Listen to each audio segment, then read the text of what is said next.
Hello प्यारे साथियों, स्वागत है अपने डीएमएस एजुकेशन पर। उम्मीद है कि आप लोग स्वस्थ मस्त और अपने पढ़ाई में लगे होंगे। जैसा कि हम लोग कक्षा 12 का सेट नंबर 1 यानी मॉडल पेपर नंबर 1 कर रहे थे, जिसमें से हमने कुछ क्वेश्चन को कवर कर लिया था।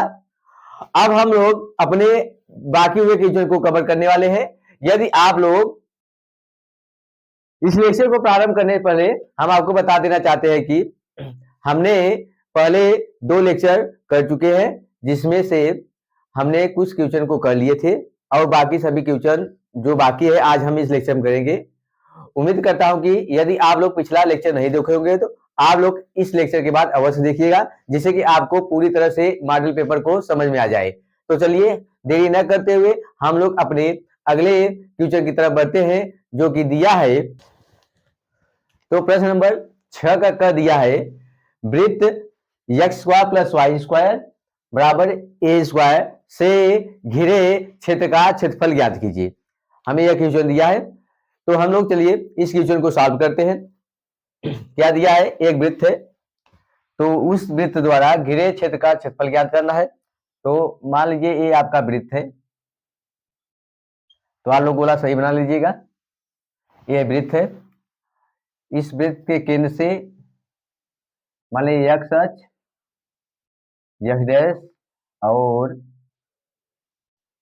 वाई वाई डैश, जो कि ये केंद्र वो है जिसका निशान क्या होगा, 0 0 होगा। अब यहां से अगर त्रिज्या कितना दिया गया है, ए दिया है, ए स्क्वायर मतलब त्रिज्या कितना होगा, ए होगा। यानी जो ई बिंदु का निशान होगा, मान लीजिए ए है जिसका निशान ए कामा 0 होगा। ऐसे इस बिंदु को मानेंगे अगर बी है जिसका निशान क्या होगा, 0 कामा बी होगा, सॉरी ए होगा, ए त्रिज्या ए होगा। तो यदि हम इस पे एक पट्टी यानी इस चतुर्थांश पर एक पट्टी खींचते हैं यहां से यहां तक, अगर एक पतली पट्टी खींचते हैं तो जो इसका मोटाई है डी एक्स है, तथा ये इसकी यहां से यहां तक जो चौड़ाई है कितना है, वाई है। तो हमें जो एरिया मिलेगा यानी इसका जो क्षेत्रफल मिलेगा, ए बराबर कितना मिलेगा, माने हम कहां से कहां चल रहे हैं, यानी 0 से लेकर ए तक के हमको जाना है एक्स अक्ष पे। अगर एक्स अक्ष पे बात हो रही है तो हम लिखेंगे y इंटू डी एक्स। अगर यही कहानी हम वाई पे बात करते तो क्या लिखते, x इंटू डी एक्स। यही आपका क्षेत्रफल होता है। तो चाहे जो आप लगा लीजिए, चाहे ये लगाइए चाहेगा, तो दोनों का क्षेत्रफल एक ही आएगा। तो हम एक्स अक्ष लेकर एक्स अक्ष पर जो बिंदु है उस पर लेकर हल करते हैं। तो पहले यानी अगर हम एक्स पर लेंगे तो y का मान चाहिए, तो यानी दिया क्या है उसे लिख लेते हैं। दिया है, जो हमें दिया है उसे लिख लेते हैं। दिया है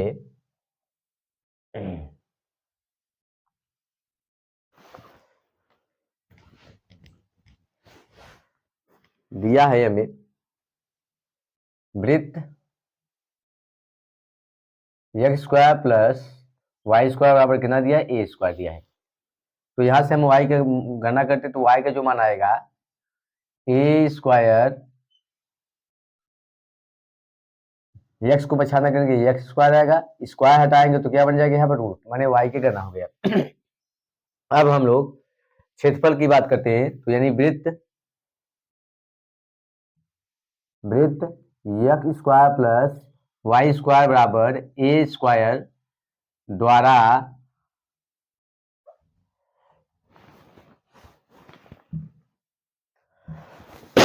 सॉरी द्वारा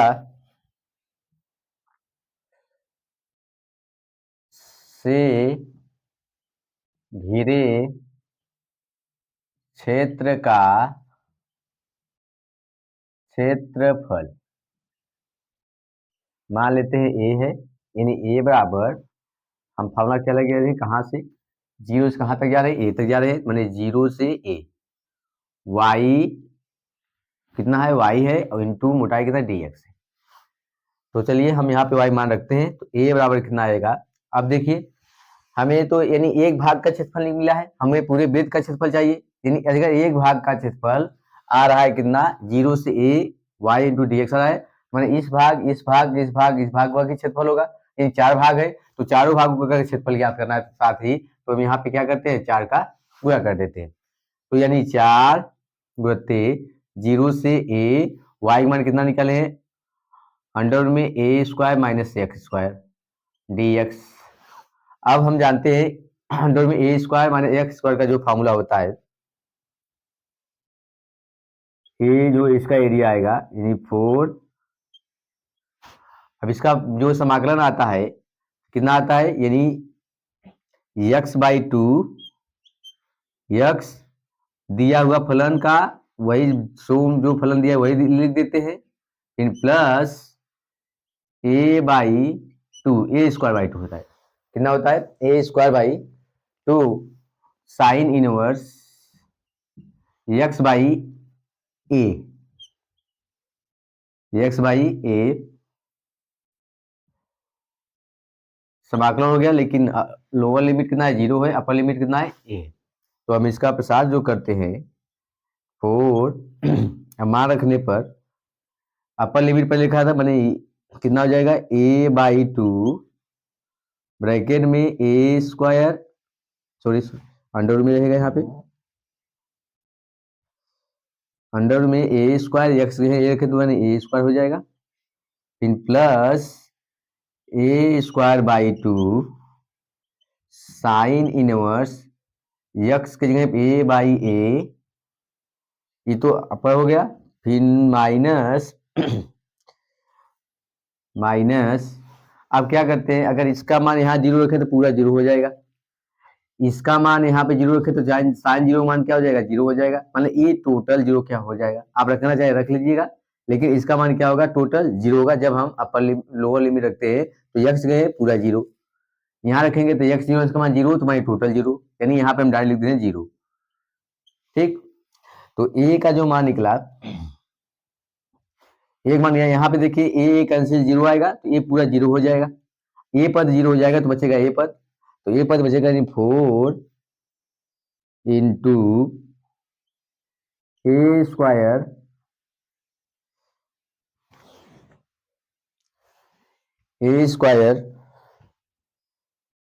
स्क्वायर बाई 2 इंटू यहाँ पे a करिएगा, मैंने साइन इनवर्स 1, साइन इनवर्स 1, भाई यहाँ पे आप लोग लिख लीजिएगा, इसका मान जो होगा भाई पूरे का मूल मान क्या होगा, 0 होगा, इसलिए हम पूरा 0 कर दिए, आप लोग पेपर वैसे मत करिएगा, 0 कर दीजिए, और ये पूरा मान जो होगा 0 होगा तो 0 कर दीजिए। एक हो गया। अब यहाँ पर हम लिख दे रहे हैं जो एरिया आएगा हमारा कितना आएगा, 4 into a square by 2 into sine inverse किस अंश का मान, साइन किस अंश का मान होता है, π/2 का मान होता है, यानी साइन π/2, तो ये कर दिया जाएगा। a बराबर कितना बचेगा, a 4 into a square into π/2, और यहाँ पे 2 है तो दोनों 4 से कट जाएगा, तो a बराबर कितना आएगा, a स्क्वायर पाई, जो कि हमारा फाइनल आंसर आ गया। यानी घिरे क्षेत्र का जो इस वृत्त द्वारा घिरे क्षेत्र का जो एरिया आएगा a स्क्वायर इंटू पाई आएगा। यही हमारा हो गया आंसर हो गया। चलिए हम लोग अपने ख की तरफ बढ़ते हैं।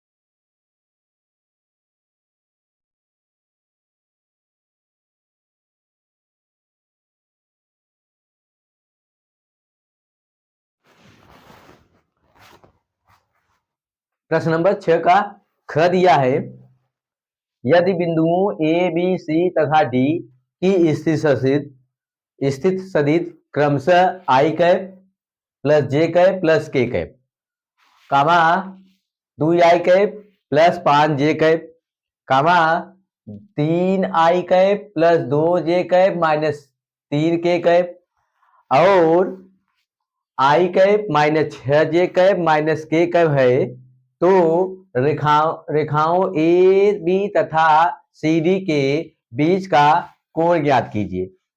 तो हमें क्या दिया है, 3 मैंने 4 बिंदु दिया है, उन चारों बिंदुओं को क्या दिया है, स्थित सदिश दिया है। और स्थिर सदिश क्या होता है, किसी बिंदु के सापेक्ष उनका सदिश ज्ञात करना होता है। तो इसका मतलब हमको क्या किया दिया है, आइए हम सॉल्व करते हैं। जो दिया गया है,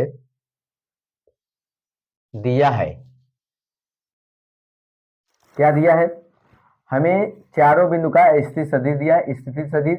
अब स्थिर सदिश किसी बिंदु के सापेक्ष लिया जाता है। अब उस बिंदु के सापेक्ष हम क्या मान लेते हैं, ओ मान लेते हैं। यानी इसका मतलब ओए दिया है, वेक्टर ओए, वेक्टर ओए कितना दिया है, आई कैप प्लस जे कैप प्लस के कैप। वेक्टर ओ बी दिया है 2 आई कैप प्लस 5 जे कैप। वेक्टर ओ सी दिया है 3 I cap plus 2 J cap minus 3 K cap. और वेक्टर ओ डी दिया है आई cap minus 6 J cap minus K cap, हमें दिया था। अब हम क्या करते हैं, पहले ए बी और सी डी का मान निकाल लेते हैं। Vector A B, vector A B, vector A B कैसे लिखेंगे, बी का स्थिर सदिश माइनस ओ ए का स्थिर सदिश, इसी प्रकार लिखा जाता है। तो हम मान रखते हैं तो वेक्टर ए बी का जो मान आएगा भाई कितना, 2 आई कैप प्लस 5 जे कैप माइनस आई कैप प्लस जे कैप प्लस के कैप। तो हमें सॉल्व करने पर जो वेक्टर ए बी का मान निकलेगा कितना मिलेगा, माने माइनस जाएगा, ये माइनस जाएगा तो इस दो में से एक घट जाएगा, कितना आएगा, आई कैप आएगा, प्लस ये 5 जे कैप है, यहाँ पे माइनस जाएगा, माइनस हो जाएगा तो माइनस जे कैप हो जाएगा। तो 5 में से एक कम करेंगे, कितना आएगा, 4 जे कैप आएगा। यहाँ पे के पहले यहाँ पे आएगा के माइनस के कैप आएगा, हमें ये मिल गया। इसी लाके हम क्या करते हैं, मापांक निकाल लेते हैं, क्योंकि हमको पूर्व में चाहे तो वेक्टर ए बी का मापांक भी चाहिए, तो इसलिए हम क्या निकाल लेते हैं, वेक्टर ए बी का मापांक जो आएगा अंडर रूट में 1 का स्क्वायर प्लस 4 का स्क्वायर प्लस 1 का माइनस 1 का स्क्वायर माइनस स्क्वायर। इसे सॉल्व करने पे जितना आएगा वेक्टर ए बी का मापांक आएगा, तो हम इसे सॉल्व करके कितना आएगा, 1 धन 16 धन 1। तो यानी वेक्टर ए बी का जो मापांक निकला कितना मिला, अंडर में 18। और 18 को हम लिख सकते हैं, वेक्टर ए बी का जो मापांक आएगा वो कितना आएगा, 9 दूनी 18, 9 बाहर आएगा 3 अंडर में 2। हमके किसका मिला, वेक्टर ए बी का मापांक वेक्टर ए बी का मापांक। इसी प्रकार हम क्या करते हैं, सी डी का पहले वेक्टर सी डी निकालते हैं। Vector C D, vector C D कैसे निकलेगा, डी का माने डी का स्थिर सदिश माइनस सी का स्थिर सदिश, माने हम कैसे लिख सकते हैं, O D minus O D, इतना दिया है। तब हम वेक्टर सी डी का ओ डी का मान कितना है, आई cap minus 6 J cap minus K cap minus सी का मान कितना है, 3 I cap plus 2 J cap minus 3 K cap. इसे सॉल्व करिए, यहाँ अंदर जाएगा, कर लीजिए एक लाइन और, C D I cap minus 6 J cap minus K cap, अंदर जाएगा कितना हो जाएगा, minus 3 I cap minus 2 J cap plus 3 K cap. ठीक, अब सॉल्व करने पर हमें जो मिलेगा, आई cap minus 3 I cap minus minus 2 I cap minus 4 J cap, sorry 8 हो जाएगा यहाँ पे माइनस है, यहाँ माइनस 8 हो जाएगा, माइनस 8 जे कैप, ये माइनस है प्लस है, यानी प्लस 2 के कैप। हमें C D vector C D मिल गया। जब वेक्टर सी डी मिल गया तो हम इसका मापांक निकाल लेते हैं। जो मापांक आएगा सी डी का मापांक जो आता है वेक्टर सी डी का मापांक अगर हम निकालते हैं तो कितना आएगा, अंडर में माइनस 2 का स्क्वायर प्लस माइनस 8 का स्क्वायर प्लस 2 का स्क्वायर। तो वेक्टर सी डी का जो मान आता है, मापांक सी डी का जो मापांक आएगा अंडर में 4 + 64 + 4, तो जोड़ने पे कितना मिल जाएगा हमके? वेक्टर सी डी का जो मापांक मिलेगा हमें मिलेगा 72, अंडर में 72, और अंडर 72 का जो मापांक होगा 36 दूना 72 मतलब 6 अंडर में 2, हमें मिल गया किसका? सी डी के। अब मान लेते हैं रेखा ए बी तथा सी डी, रेखाओं ए बी तथा सी डी के बीच का जो कोण है थीटा है। माना रेखाओं ए बी तथा सी डी के बीच का कोण थीटा है, तब वेक्टर ए बी तथा वेक्टर सी डी के बीच भी सी डी के बीच भी सी डी के बीच भी कोण थीटा ही होगा, थीटा ही होगा। ठीक, तो अब हम जानते हैं कि दो वेक्टरों का जो डॉट गुणन होता है vector A into vector B बराबर होता है वेक्टर ए का मापांक इंटू वेक्टर बी का मापांक कॉस थीटा। तो इस फार्मूला का यूज करने पर कॉस थीटा जो मान आएगा vector A into vector B बटे वेक्टर ए का मापांक इंटू वेक्टर बी का मापांक। तो हमें यही फार्मूला रखने वाले हैं। तो ए के स्थान ए भी रखिए, तो हम यहाँ पे रख दे रहे हैं, यानी वेक्टर भाई कॉस थीटा लिख देते हैं, कॉस थीटा बराबर vector A B into vector C D upon vector A B का मापांक बटे वेक्टर सी डी का मापांक। तो रखिए कॉस थीटा बराबर ये का मान कितना है? ये वेक्टर ए बी का मान है कितना? आई कैप प्लस 4 जे कैप माइनस के कैप, और वेक्टर सी डी का मान कितना है? -2 आई cap minus 8 J cap plus 2 K cap. अब इन दोनों का जो मापांक आया है 3 अंडर में 2 इंटू 6 अंडर में 2 है। ठीक,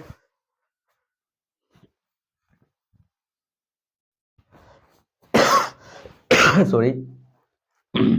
तो इसका जो हल करेंगे, अब देखिए जब आई कैप में डॉट आई कैप का जो मान होता है 1 होता है, जे कैप डॉट जे कैप का मान कितना है? 1 होता है, के कैप डॉट के कैप का मान जो होता है 1 होता है, परंतु इसके विपरीत आई कैप इंटू जे कैप का जो मान होगा 0 होगा, जे कैप इंटू के डॉट का कैप का मान कितना? 0 होगा। तो हम जानते हैं आई में आई करेंगे कितना आएगा? कॉस थीटा बराबर -2। ठीक, इसका हो गया फिर -4 × 32, फिर -2 का 2 बटे इसका कितना आएगा? 36 × 18 बटे 2। तो कॉस थीटा का जो मान निकला, कॉस थीटा का जो मान निकला कितना? -36 बटे 36। तो यानी जो कॉस थीटा का मान आया कॉस थीटा बराबर -1।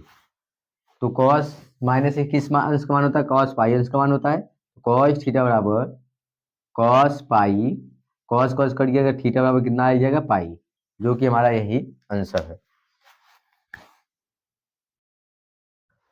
अगर आपसे यह पूछे, सिद्ध कीजिए कि यह आगे प्रश्न अगर बढ़ाना चाहे कि दिखाइए कि जो वेक्टर ए बी है वेक्टर बी सी डी है एक दूसरे के संरेख है। तो हम देखते हैं, देख लीजिए वेक्टर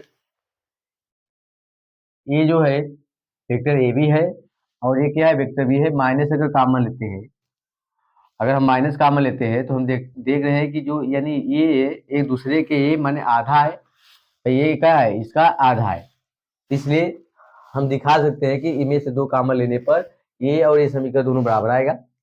जब दोनों समीकरण बराबर आता है इससे सिद्ध होगा कि दोनों क्या है, संरेख है। तो हमें क्या पूछा है, केवल कोण पूछा है, इसलिए हम कोण निकाले हैं। संरेख का बात नहीं किया था इसलिए हम संरेख नहीं निकाले। अगर आगे प्रश्न बनाता है तो आप लोग यहाँ तुलना कर लीजिएगा। तो चलिए हम लोग अपने 6 के ग की तरफ बढ़ते हैं, जो कि दिया है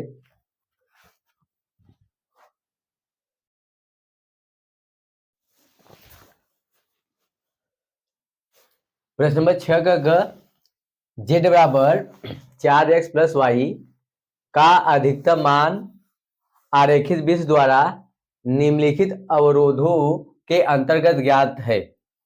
x plus Y less than या equal to 50, 3x plus Y less than या इक्वल टू 90, जहां x का मान 0 से बड़ा या बराबर होना चाहिए और y का मान भी क्या हो जाए, 0 से बड़ा या बराबर होना चाहिए। तो चलिए हम इसे सॉल्व करते हैं।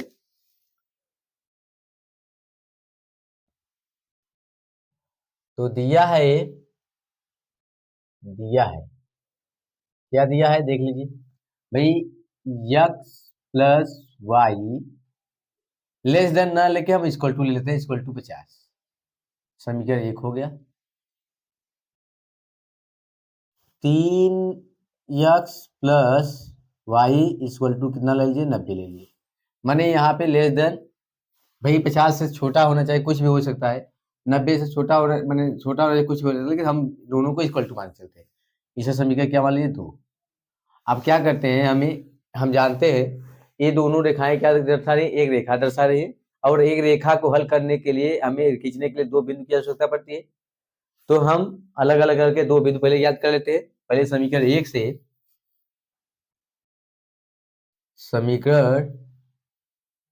से, तो समीकरण 1 से यदि x का मान अगर हम 0 रखते हैं, यहाँ पे अगर x का मान 0 रखेंगे तो y का मान क्या आएगा, 50। तो y बराबर कितना, 50। तो जो बिंदु मिला हमें, कितना मिला, 0,50। इसी तरह अब y का मान यदि हम 0 रखते हैं, तो y का मान 0 रखने पर x का मान क्या मिलेगा, 50। तो x का मान क्या मिला हमें, 50 मिला। तो बिंदु इसका जो मिला, क्या मिला, बिंदु 50 x का मान कामा 0, ये हो गया। अब हम समीकरण 2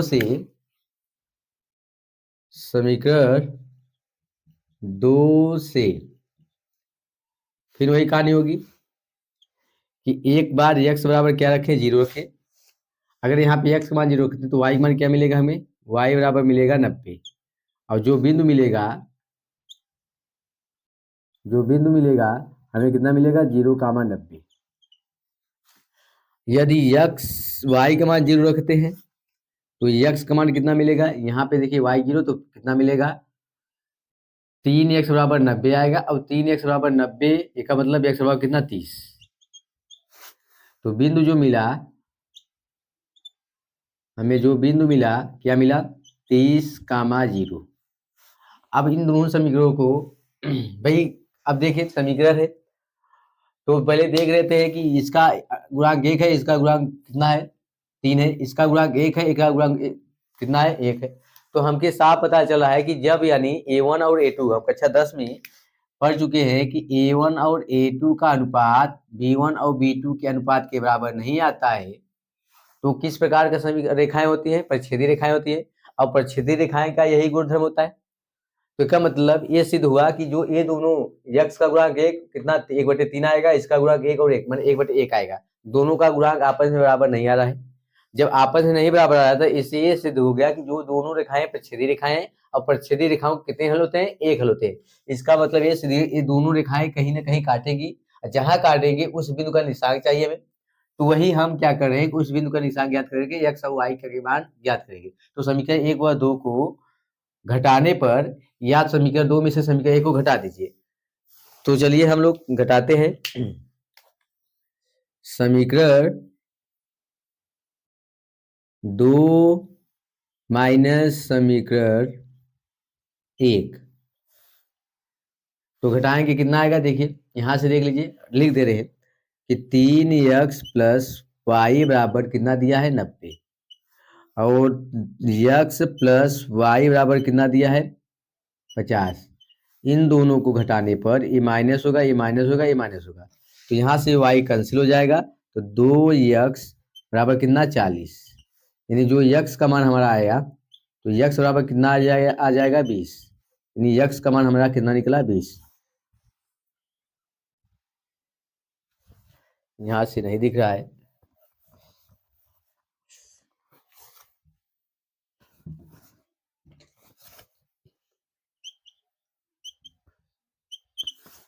चालीस, तो ये दिख रहा है।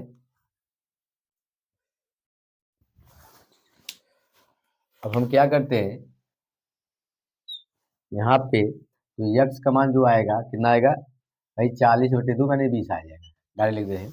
इसका करेंगे तो कितना आएगा 20 आ जाएगा। अब यही x का मान किस में, चाहे एक में चाहे दो में रख दीजिए। तो समीकरण एक में x बराबर 20 रखने पर, जब रखते हैं तो हमें कितना आएगा भाई y का मान जो आएगा 50, और x को 95 करके कितना आएगा -20 हो जाएगा, यानी y बराबर कितना 30। यानी दो बिंदु मिला, इसका जो बिंदु मिला कितना मिला, ये 20, हमें बिंदु मिल गया। अब इस बिंदु की सहायता से हम क्या करते हैं, आरेख बना लेते हैं। चलिए हम लोग आरेख बनाते हैं। तो ये हो गया आपका x अक्ष, ये हो गया आपका y अक्ष, और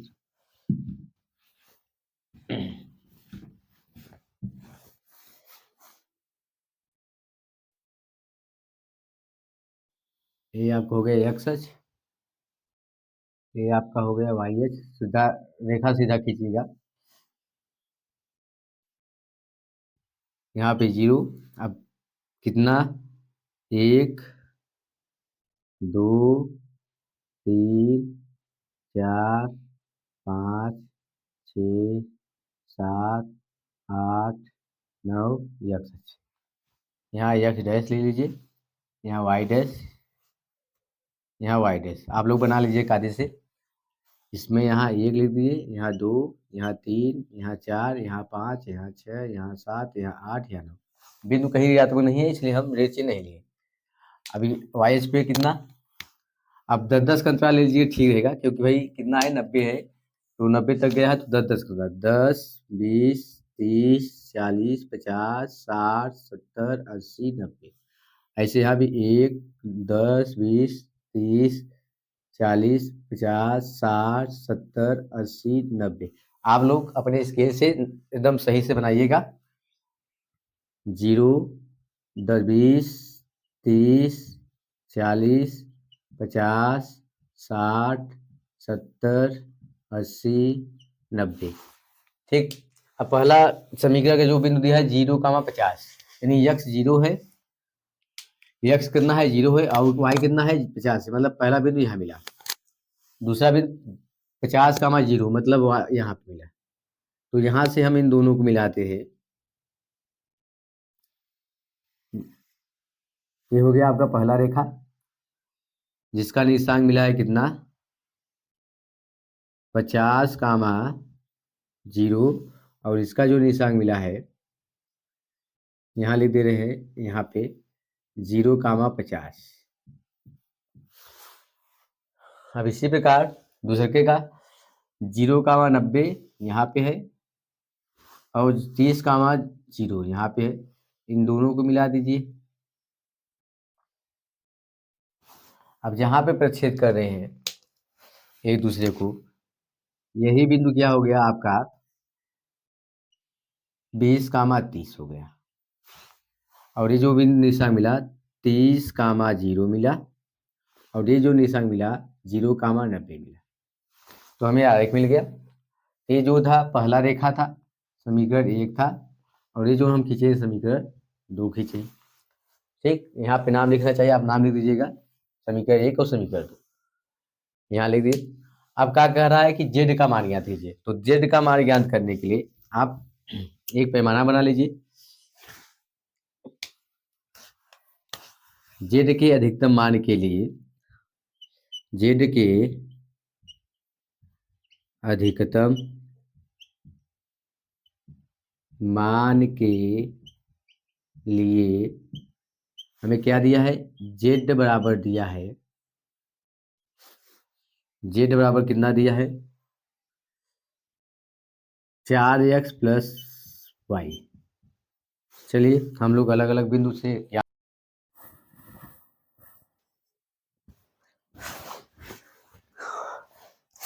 हेलो दोस्तों, कुछ प्रॉब्लम होने के कारण यहाँ पे नहीं दिख रहा था, तो हमने क्या किया है, यहाँ पे बिंदु रख दिए हैं और यहाँ पे जेड का मान। देखिए जब हम बिंदु 0,50 रखते हैं तो जो जेड का मान आएगा यहाँ पे, यदि हम x का मान 0 रखते हैं अब y का मान 50 रखते हैं तो माने y का मान जो आएगा वही जेड का मान आएगा। तो जेड बराबर कितना आ गया, 50। अब यहाँ देखिए 0 माने x का मान 50 रख दिए, 50 चौका 200 और y का मान 0 रखेंगे तो 0, तो 200 में 0 जो निकला 200 आएगा। इसी प्रकार x का मान अगर यहाँ 0 रखते हैं और y का मान 9 रखते हैं तो z का मान क्या मिलेगा, हमें 90 मिलेगा। 30 x का मान रखते हैं तो 30 चौका 120 प्लस y का मान 0 रखते हैं तो 120 प्लस 0 तो कितना आएगा, 120 आएगा। 20 प्लस इंटू 30 माने 20 का मान 30 रखते हैं, यहाँ पे 20 चौका 120 प्लस 30 120 सॉरी 20 चौका 80 और 30 जोड़ेंगे तो कितना आएगा, 110 आएगा। जो जेड का मान क्या मिला, 110। अब इन सारे में जो जेड का मान सबसे अधिकतम है कितना है, 200 है, इसलिए लिख दिया अतः जेड का अधिकतम मान 200 है। यही हमारा क्या हो गया, उत्तर हो गया। चलिए हम लोग अपने अगले प्रश्न की तरफ बढ़ते हैं, जो कि दिया है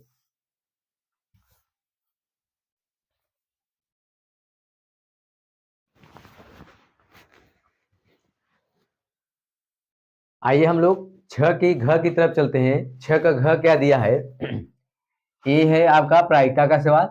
देखिए क्या दिया, एक पासे को 2 बार उछाला गया और प्रकट हुई संख्या का योग 6 पाया गया। संख्या 4 के न्यूनतम एक बार प्रकट होने की सप्रतिबिंब प्रायिकता ज्ञात कीजिए। यानी हमें क्या दिया है कि भाई कोई संख्या है जिन संख्याओं का योग क्या है, 6 है, तथा हमें प्रायिकता किसकी ज्ञात करनी है, 4 के न्यूनतम एक बार होने की प्रायिकता ज्ञात करनी है, माने किसका, प्रतिबंध प्रायिकता। तो पहले हम पासों को, एक पासों को 2 उछाला जाता है तो उसकी कितनी संभावनाएं बनती है, यानी प्रतिशत समष्टि कितनी बनती है। तो पहले हम प्रतिशत समष्टि निकालते हैं। देखिए जैसे क्या दिया है, माने एक पासा को 2 बार उछाला जाता है तो पासों को उछालने पर कुल प्राप्त प्रतिशत समष्टि यानी क्या होता है, 6 पावर n होता है, जहाँ n क्या है, उछाल की संख्या है। तो अगर हम 2 बार उछाले तो 6 पावर 2 यानी 36 संभावनाएं कुल आएगी। कितनी आएगी, 36 संभावनाएं आएगी। इसका मतलब हम लिख सकते हैं टोटल हमें प्रतिदर्श समष्टि मिला, यानी आइए हल करते हैं।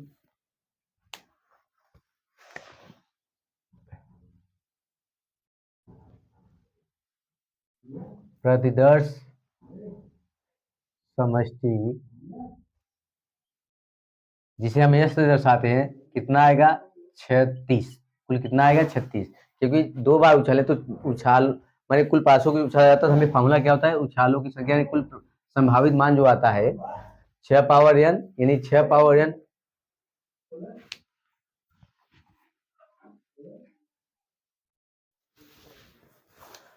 यानी कुल हमें कितना मिला, समष्टि 36।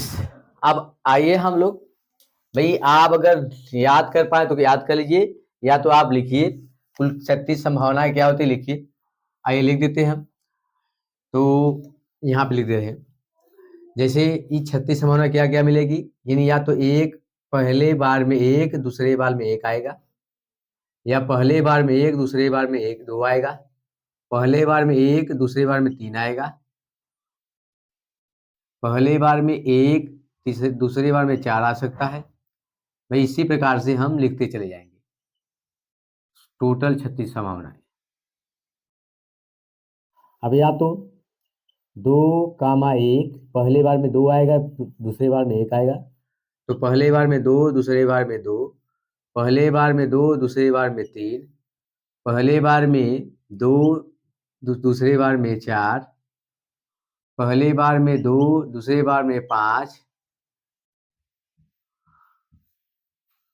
पहले बार में 2, दूसरे बार में 6। ये आ गया।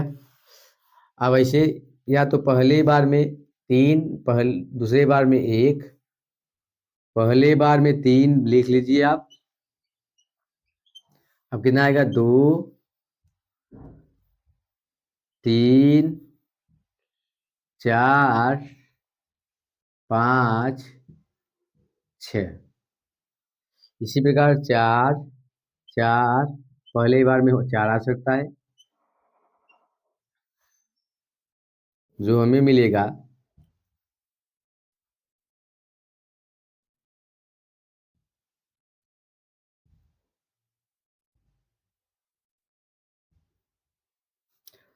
1, 2, 3, 4, 5, 6। अगला भाई 5 आ सकता है।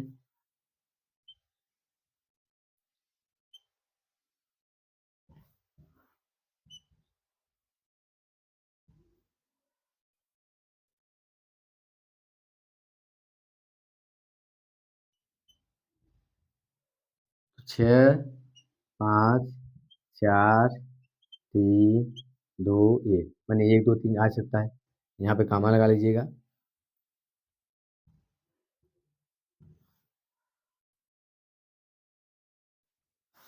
अब अगला क्या संभावित हो सकता है? 6, 6, 2, 6, 3, 6, 4, 6, 5, 6, 6। ये हमारा टोटल क्या होगा? समय पूरा पूरा यानी 36 संभावनाएं पता। अब हमें भाई दिया है क्या? हमें जो ज्ञात है, देखिए हम बताए थे आपको पहले ही, इसके पहले यानी कोई सवाल था इसके बारे में, तो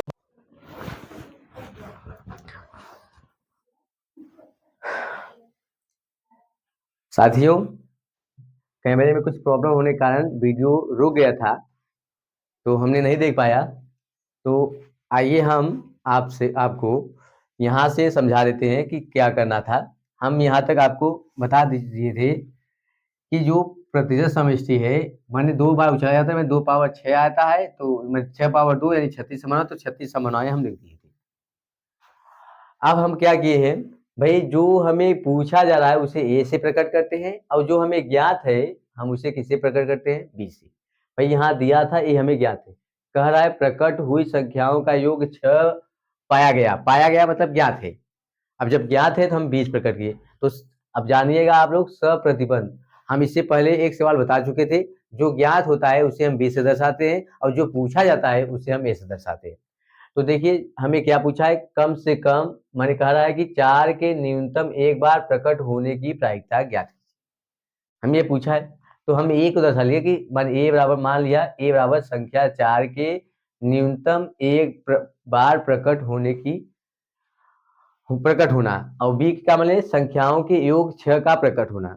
अब देखिए यहाँ पे ए जो प्रकट हुआ है, कम से कम 6, 4 इसमें आया है, एक बार इसमें आया है, एक बार इसमें आया है, इस लाइन में एक बार तो कम से कम तो आया ही है, इस लाइन में पूरे 4 आया है, मैंने इसमें भी 4 आया, इसमें भी आया, इसमें भी आया, इसमें भी, इसमें भी, इसमें भी। एक बार 4 यहाँ आया है और एक बार 4 आया, तो माने हम सब इनको प्रकट जो बार 1, 4, 2, 4, 3, 4, 4, 1, 4, 2, 4, 3, 4, 4, 4, 5, 4, 6, 4, सॉरी 5, 4 और 6, 4 एक बार आया ही है कम से कम। अब क्या कहा है? संख्याओं की योग। अब देखिए हम आपको दिखा दिए थे कि 1, 5 जोड़ने पे 6 आएगा, 2, 4 जोड़ने पे 6 आएगा, 3, 3 जोड़ने पे 6 आएगा, 4, 2 जोड़ने पे 6 आएगा, और 5, 1 जोड़ने पे 6 आएगा, जो कि 20 में उपलब्ध थे। अब इन दोनों में कुछ न कुछ इंटरसेक्ट कर रहा है, तो इसलिए हम ए इंटरसेक्शन बी का मान निकालें। देख लिए 2, 4 और 4, 2 इंटरसेक्ट कर रहा है, तो हम यहाँ लिख दिए। अब हम जानते हैं कि यहाँ पे पूछा है सप्रतिबंध। सप्रतिबंध प्रयोग का जो पूछा जाता है उससे बी से भाग दिया जाता है जो ज्ञात है, तो उसका प्रायिकता हो जाता है। तो इन दोनों का इंटरसेक्शन, ए और बी का इंटरसेक्शन की प्रायिकता बटे जो ज्ञात है उसकी प्रायिकता, फार्मूला यही होता है। तो हम फार्मूला लिख दिए इतना, ठीक। अब यानी देखिए ये इंटरसेक्शन मतलब 2 बार आया है, 2 अवयव है, अब कितने में से, ये पूरे में से 36 में से, यानी कितना हो गया 2/36 बटे बी की प्रायिकता, बी की जो प्रायिकता कितने 1 2 3 4 5 अवयव है, कितने में से, पूरे में से। तो क्या हो गया 5/36, 36 कट गया, तो जो ए बटे बी की जो प्रायिकता आया वो कितना आया 2/5। यही हमारा क्या हो गया फाइनल आंसर हो गया।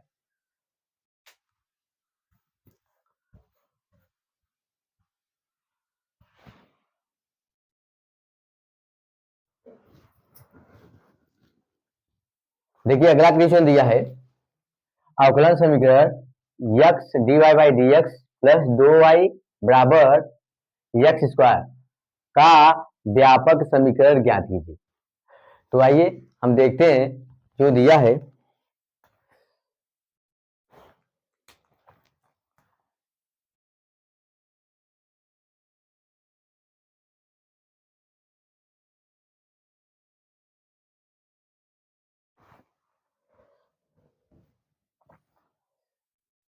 X D Y upon D X plus D Y 2y बराबर एक्स स्क्वायर। तो यदि देखिए यदि हम x को एक तरफ और y को एक तरफ कर पाते हैं तो हमारा क्या होगा, समघाती रूप में अगर बन पाएगा तो ठीक है, नहीं बन पाएगा तो हम, आप लोग 4 विधि पढ़े होंगे, पहले साधारण, उसके बाद समघाती, उसके बाद आप लोग एक नियम और पढ़े होंगे कि हम क्या इंटीग्रेटर फैक्टर के द्वारा हम माने इस अवकल समीकरण को ज्ञात कर सकते हैं। तो देखिए पहला ये क्या एक सिंपल होता था, x को एक तरफ y को एक तरफ, जैसे D Y upon D x, D Y हो जाए बराबर डी एक्स अपान x हो जाए, ये सिंपल था, एक तरफ करके हम लगा देते थे। दूसरा क्या होता था कि नहीं कर पाए तो हम क्या करते थे, समघाती रूप में मानकर, भाई मानकर y बराबर, भाई हम क्या मान लेते थे भी एक्स मान लेते थे या कुछ और मान लेते थे, तो उसके द्वारा लगाते थे। यहाँ पे भी क्या होगा, अगर हम कर ही नहीं पा रहे हैं, यहाँ पे तो समघात आ ही नहीं पा रहा है, मतलब ये भी नहीं लगेगा, तब इसका मतलब जो तीसरा का नियम है उसके द्वारा ये समीकरण हल होगा, यानी इंटीग्रेटर फैक्टर के द्वारा। इसके द्वारा इंटीग्रेटर फैक्टर के द्वारा। तो पहले हम इंटीग्रेटर फैक्टर के जानते हैं क्या होता है कि D Y by D X बराबर प्लस पी वाई, अगर यहाँ पे y है तो यहाँ पे y, यहाँ पे x होगा, यहाँ x होगा, तो बराबर क्या होता था q, माने इसके रूप में हम बना रहे समीकरण को बनाएंगे। तब उसके बाद हम क्या निकालेंगे इंटीग्रेटर फैक्टर, और इंटीग्रेटर फैक्टर क्या होता है ई पावर समाकलन p dx। जब इतना निकाल लेंगे तब हमें क्या मिलेगा भाई, integrating factor into Y equal to समाकलन q into I integrating factor into D X. ये हम लोग फार्मूला जानते हैं, इतना अगर आप लगा लेंगे तो आप करेंगे, यानी प्लस सी जोड़ना चाहे जोड़ सकते हैं या तो लास्ट में जोड़। तो हम p का मान निकाल रहे थे, तो p बराबर कितना आएगा 2/x आएगा, और जो q का मान आएगा, q का मान कितना आएगा x आएगा। तो चलिए हम लोग इंटीग्रेटर फैक्टर निकालते हैं। इंटीग्रेटर फैक्टर होता है आई एफ बराबर होता है ई पावर समाकलन p इंटू डी एक्स होता है। तो हम इसे लिख सकते हैं I F equal to E power समाकलन p का मान कितना है 2/x dx। तो क्या हो जाएगा I F equal to E power, इसका जो समाकलन 2 तो पहले हो जाएगा, तो 2 पहले आएगा तो मैंने log x हो जाएगा, log x हो जाएगा, 1/x का समाकलन log x होता है। तो आई एफ बराबर कितना आ जाएगा, इसे लिख सकते हैं ई पावर log x स्क्वायर। अब हम जानते हैं कि ई पावर अगर log x स्क्वायर हो तो हम इसे लिख सकते हैं एक्स स्क्वायर डायरेक्ट, यानी आई एफ जो मान आया एक्स स्क्वायर, आई एफ का हम मान निकलेगा कितना x square.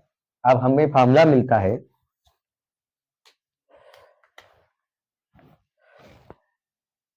Integrator factor into y equal to समाकलन q into integrator factor into dx।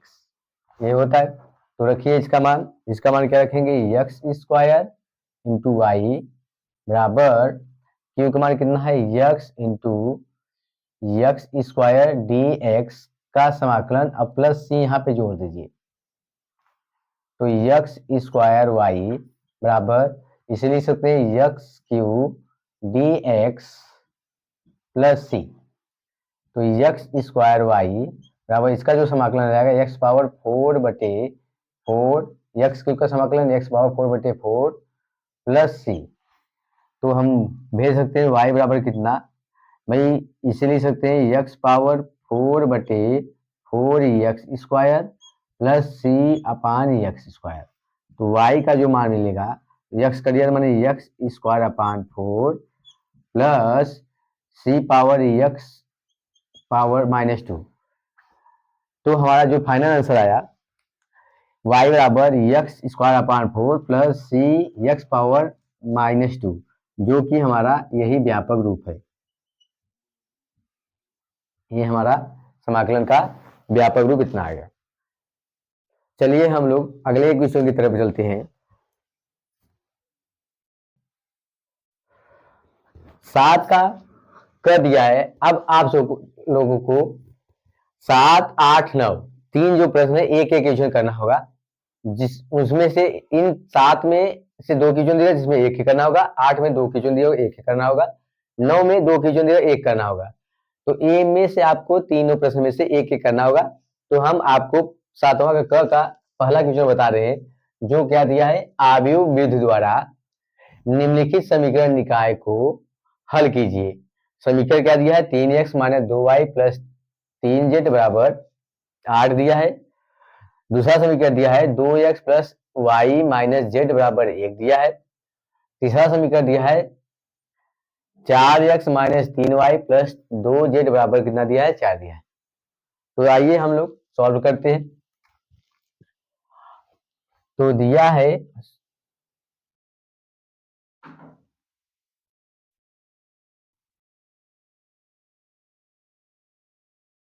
तो आप एक बार लिख लीजिएगा इसे। तो क्या दिया है, 3x minus 2y plus 3z बराबर 8, 2x plus Y minus Z बराबर 1, 4x minus 3y plus 2z बराबर 4। अब हमें इसे आव्यूह के रूप में बनाना है, तो हम क्या करते हैं भाई, आव्यूह बना लीजिए। ये हो गया 2, ये हो गया -1 और ये हो गया आपका 3। 2 1 इसका गुणांक 1 इसका गुणांक -1, फिर 4 -3 2 इतना हो गया। फिर यहाँ पे आप क्या लिखेंगे, x y z यहाँ पे लिखेंगे और बराबर जो दिया है उसको लिख लेंगे आप उम्मीद में 8 1 4। इतना लिखे के बाद अब मान लीजिए, माना ये जो पूरा पद है ये है, ये जो है कैपिटल X है और ये जो पद है B है। तो यहां से हम x का मान अगर निकालेंगे तो कितना आएगा, ए उस तरफ जाएगा तो मैंने a बटे b यानी a इनवर्स b लिख सकते हैं। तो अब हमें x का मान a इनवर्स का मान चाहिए। अब a इनवर्स का मान निकालने से पहले हमें क्या चाहिए, एडजॉइंट a चाहिए।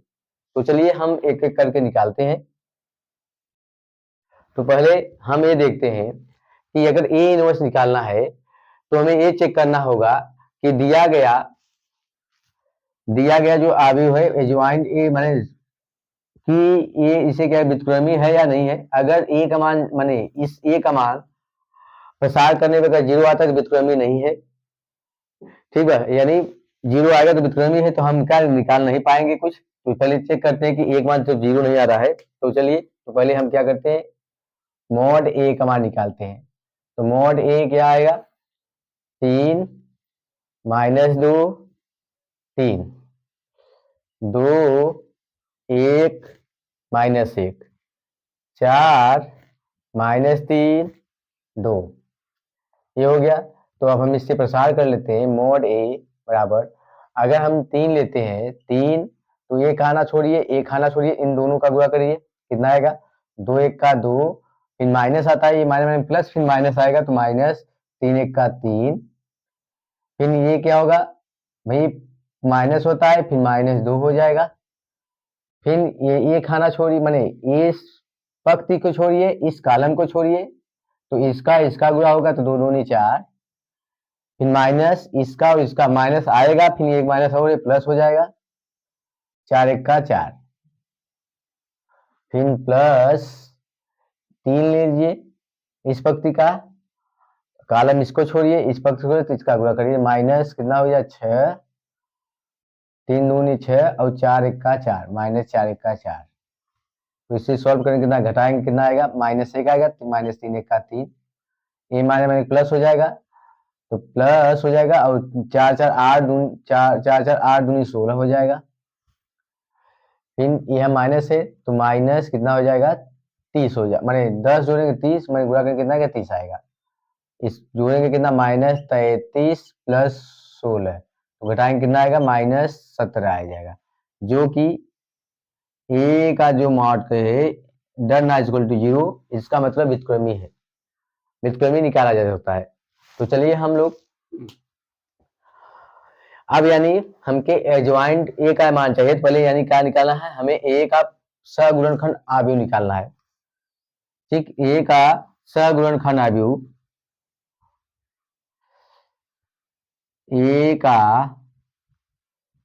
सहगुणनखंड आव्यूह, आव्यूह माना कितना है, ए का सगुणनखंड आव्यूह मान लिया बी है, कितना है बी है, तो बी का मान कैसे निकालेंगे, देखिए आप लोग कैसे निकालते हैं, a1 a1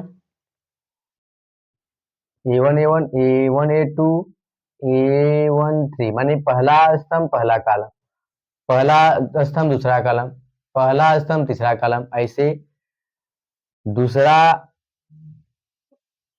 स्तंभ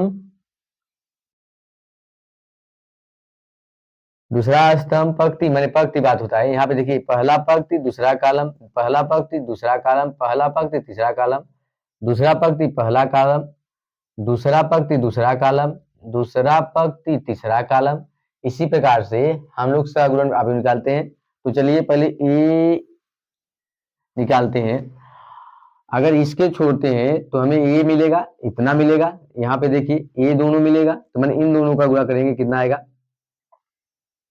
पहले प्लस में आएगा तो गुणा करेंगे कितना आएगा, 2 1 का 2, फिर ये माइनस माइनस प्लस हो जाएगा, फिर माइनस आएगा माइनस 3 1 का 3, फिर माइनस आता है, भाई आप जानते हैं कि plus minus plus minus plus minus, यानी यहां लिख रहे हैं कि क्या था, plus minus plus minus plus minus plus minus plus, ये क्रम चलता है हमें सगुणन आव्यूह, तो पहला प्लस, उसके बाद क्या होता है, इसे पहला के पंक्ति को छोड़िए और दूसरे पहले कॉलम को छोड़िए, तो इन दोनों को गुणा करिए, जितना आएगा पहला, यानी ए माने ए पंक्ति इतना मिलेगा, माने a1 a1 मिलेगा, माने a1 11 मिलेगा। तो चलिए हम लोग करते हैं, माइनस हो गया, अब क्या है इसको लिए, तो अब ये छूटेगा, अब ये छूटेगा, तो इसका और इसका हुआ 2 दूनी 4, फिर माइनस आएगा, फिर यहाँ माइनस है प्लस हो जाएगा, प्लस 4 1 का 4, फिर प्लस आएगा, अब इसको लीजिए और इसको छोड़िए, तो बचेगा कि ए और ए, तो माइनस 3 दूनी 6, माइनस 6, फिर माइनस 4 1 का 4, माइनस 4 1 का 4, माने हमारा a1 a1 a2 और a1 a3 हो गया। अब आइए तीसरे पे, माइनस इस वाले भाग को छोड़िए, मैंने यहां से छोड़िए, इसको छोड़िए और इसको छोड़िए, जो बचा है ये और ये बचा है, तो इसको गुणा करिए, कितना आएगा, माइनस दो दूनी चार, फिर माइनस, यहाँ पे माइनस है, यहाँ पे प्लस, माइनस हो जाएगा, प्लस हो जाएगा, तीन सिक्का नौ, ये हो गया। फिर प्लस आता है तो कितना हो जाएगा, अब देखिए क्या करेंगे, यहाँ से ये अगर लिए हैं तो इसको छोड़िए, इसको छोड़िए, अब जो बचा इसका इसका गुणा, इसका इसका गुणा, तो दो त्याई छह और माइनस चार त्याई बारह, कितना आएगा, फिर माइनस, अब फिर वही कहानी, इस वालों को अगर ले रहे हैं तो इस पंक्ति को छोड़िए और इस कॉलम को छोड़िए, बचेगा क्या, ए दोनों, तो माइनस तीन त्रिका नौ, माइनस नौ, फिर माइनस, ए माइनस है और ए प्लस में, तो माइनस प्लस हो जाएगा, कितना आ जाएगा, चार दूनी आठ।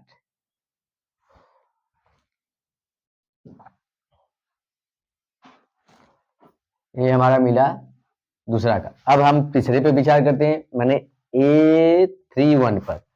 अब A31 अगर लेते हैं तो इसको लीजिए और इसको छोड़िए और इसको छोड़िए, तो क्या बचेगा, इन दोनों का गुणा, सॉरी इसका इसका गुणा, फिर इसका इसका गुणा, तो मतलब यहाँ पे प्लस आएगा, माइनस माइनस मिलके प्लस, दो एक का दो, फिर माइनस तीन एक का तीन, फिर यहाँ माइनस आएगा।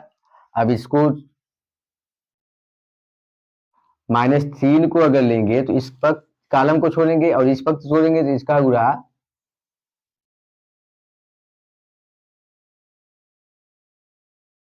माइनस प्लस हो गया था, और फिर तीन एक का तीन, ठीक है, फिर इसको छोड़िए, फिर इसको छोड़िए, तो ये बचेगा माइनस तीन एक का तीन, फिर तीन दूनी छः, माइनस तीन दूनी छः, फिर प्लस, अभी लीजिए दो अगर लेते हैं तो इस कॉलम को और इस पक्ष को छोड़ेंगे, तो तीन एक का तीन, तीन एक का तीन, फिर प्लस दो दूनी चार, हमारा यानी बी का जो मान निकला, तो हम यहां से इस भाग को मिटाते हैं,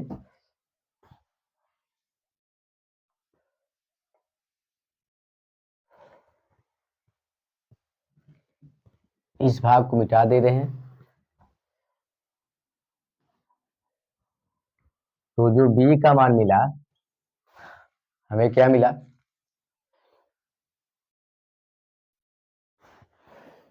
चलिए यहां से हम लगा रहे हैं, माइनस एक, माइनस आठ, माइनस दस, और क्या मिला, माने इसको घटाएंगे तो कितना आएगा, पांच, माइनस पांच, माइनस छ, माइनस एक आएगा तो प्लस एक हो जाएगा, माइनस एक, माइनस नौ आएगा तो प्लस नौ हो जाएगा, अब कितना, सात, यानी हमारा जो कॉलम मिला ये मिला। अब यानी इसका बी निकल गया, मैंने ए का सहगुणक अभी मिल गया। अब हमें निकालना है एडजॉइंट ए,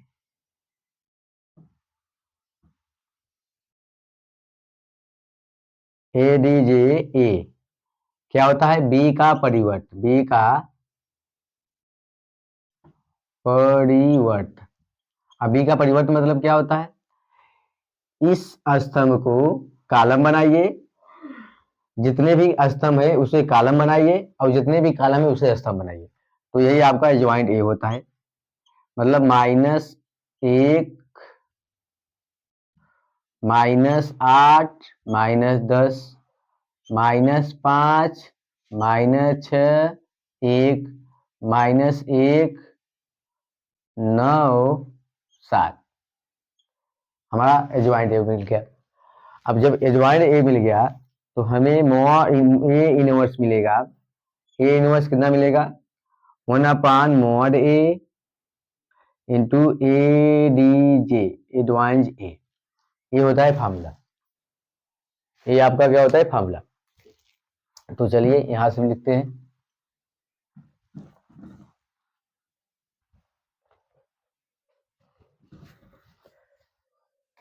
अब ए इनवर्स इक्वल टू 1 इसका जो मान निकाले थे -17 निकाले थे, और एडवांस एक मान जो निकाला गया है -1 -5 -1 -8 -6 9 -10 1 7, हमको ए इनवर्स मिल गया। तो हम माने क्या थे, यक्स बराबर माने थे ए इनवर्स बी। ठीक, तो ए इनवर्स मान निकल गया, बी का मान हमें क्या था, ए टोटल बी था, तो हम लिख दे सकते हैं, यानी यक्स का क्या माने थे, X Y Z equal to A inverse का जो मान निकला है 1/-17 -1 -5 -1 -8 -6 9 -10 1 7।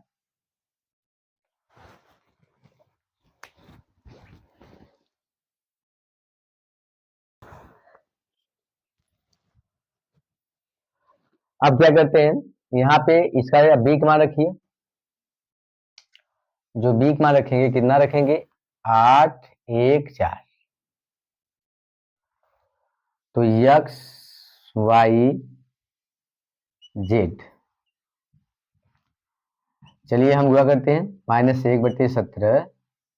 अब क्या होता है इसका देखिए, इसका गुणा इसमें करिए, फिर इसका गुणा इसमें करिए, फिर इसका गुणा इसमें करिए, यही नियम कुल में चलेगा। तो कितना होगा, इसका जो मान आएगा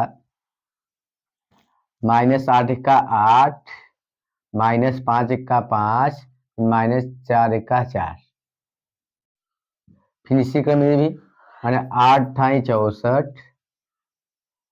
-6 का 6 फिर प्लस 9 चौके 36, फिर वही क्रम कितना हो जाएगा -10 धामा 80, फिर 1 धन 1 1 का 1 धन 7 चौके 28, सॉल्व करिए कितना आता है, यक्स वाई जेड -1/17,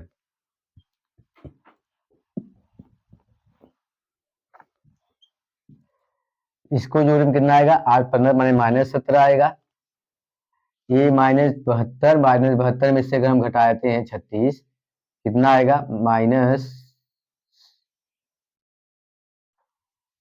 -70 आएगा, इसको जो 70 आएगा, 70 में से अगर हम 36 घटाते कितना आएगा 34 -34। ठीक, अब इसको देखिए, ये हो जाएगा 29 माने 80 में से अगर हम 29 घटाते हैं तो कितना आएगा 51 -51, तो हमें क्या मिला, तो यहां लिख दे रहे हैं हम कि जो यक्स वाई जेड का मान मिला, इसका इसमें भाग करेंगे तो कितना 17 का चला +1 आ जाएगा, इसके इसमें गुणा, इसका इसमें गुणा, इसमें इसका गुणा, तो माइनस प्लस 17/17 माना 1, 17 माइनस 17 दूना 34, 17 51 इतना आ गया। अतः x बराबर 1, y बराबर 2, z बराबर कितना मिलेगा 3 मिलेगा, जो कि हमारा फाइनल आंसर आया x बराबर 1, y बराबर 2 और z बराबर 3 आया। तो आपका यह लगभग 6 नंबर पूछा जाएगा। तो चलिए हम लोग अपने 7 का जो 8वां है उसकी तरफ बढ़ते हैं, जो कि दिया है